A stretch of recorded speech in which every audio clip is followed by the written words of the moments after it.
bom dia, graça e paz, tudo bem?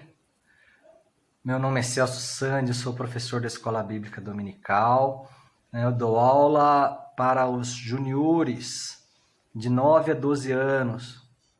Mas como eu sempre digo, se a palavra do Senhor falar ao seu coração, então essa palavra é para você. Fique atento à voz do Espírito Santo, tá? Hoje nós vamos estudar sobre a segunda viagem missionária de Paulo. Nós vamos continuar, estudando. E hoje nós vamos ver a parte final dessa segunda viagem, a parte 3 dessa viagem. E o tema é a casa do carcereiro. Isso você pode verificar lá em Atos 16, dos versículos 16 até o versículo 40. Antes, dê uma pausa. Leia toda essa passagem e depois volte, para que possamos dar sequência ao estudo, tá bom? Ok, vamos lá voltar então para a nossa aula, dar início à nossa aula, né? Veja só, nós imaginamos as coisas de uma forma, temos um jeito de ver as coisas, de imaginar como as coisas possam acontecer, né? De uma forma que a gente entenda. Mas se você, meu aluno, você que está ouvindo hoje essa aula, parar para ler e prestar atenção na Bíblia, você vai ver que as coisas que Deus faz nunca são da forma como as pessoas imaginam. Quer um exemplo? Jericó. Quem poderia imaginar que Jericó pudesse ser conquistada daquela forma? Foi usada a força? Algum homem usou força ali? Apenas para caminhar e dar as voltas em torno da muralha de Jericó, obedecendo criteriosamente a orientação de Deus. E eu creio que muitas pessoas devem ter pensado, nossa, que ideia, mas o que vai acontecer? E como pode esse muro ter caído, essa muralha ou a muralha ter caído após o soar de uma trombeta? Foi algo natural? Óbvio que não. Então, assim aconteceu com o apóstolo Paulo e com Silas.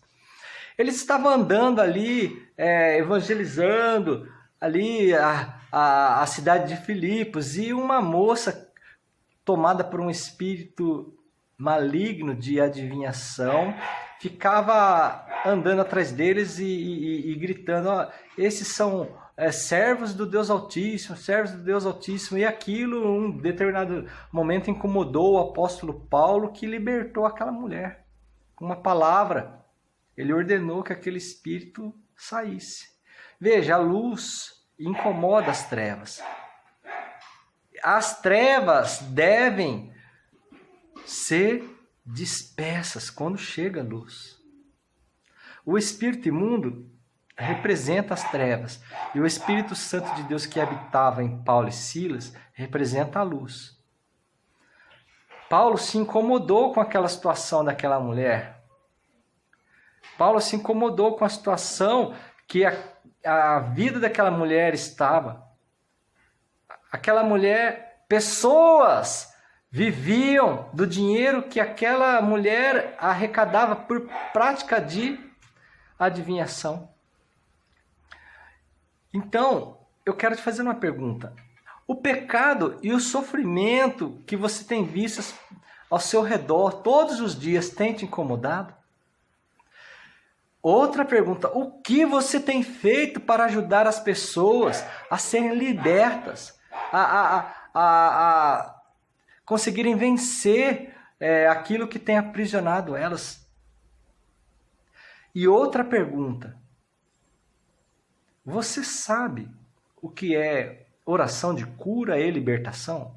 Calma, fique tranquilo. Não se preocupe. Pergunte depois, se você não sabe, para os seus pais, pergunte para os seus pastores, ou pergunte para mim depois. Posta lá uma pergunta e a gente vai te ajudar nas respostas, tá?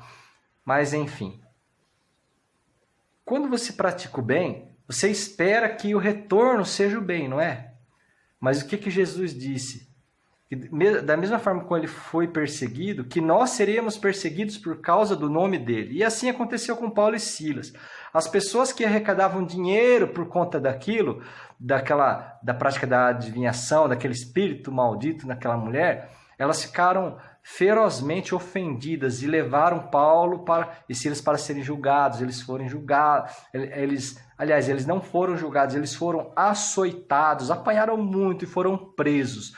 E durante o momento na prisão, que eles estavam ali perto da meia-noite, por isso que eu gosto demais da oração da madrugada, hein?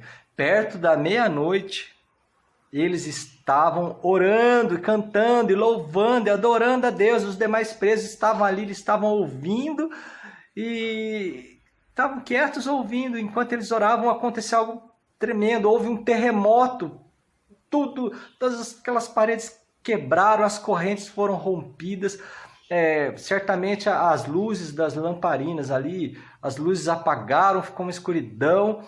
E o carcereiro despertou e ele viu, pensou que todo mundo tinha fugido, ele tentou se matar e Paulo e Silas gritaram, não faça nada contra a tua vida. Então aquele homem foi até eles, se prostrou diante deles e disse, o que eu posso fazer para que a minha vida seja salva? Paulo e Silas então pregaram para todos ali. E eles creram, o carcereiro creu, levou eles para casa. Eles foram curados. Ele curou das feridas deles, limpou eles, honrou eles.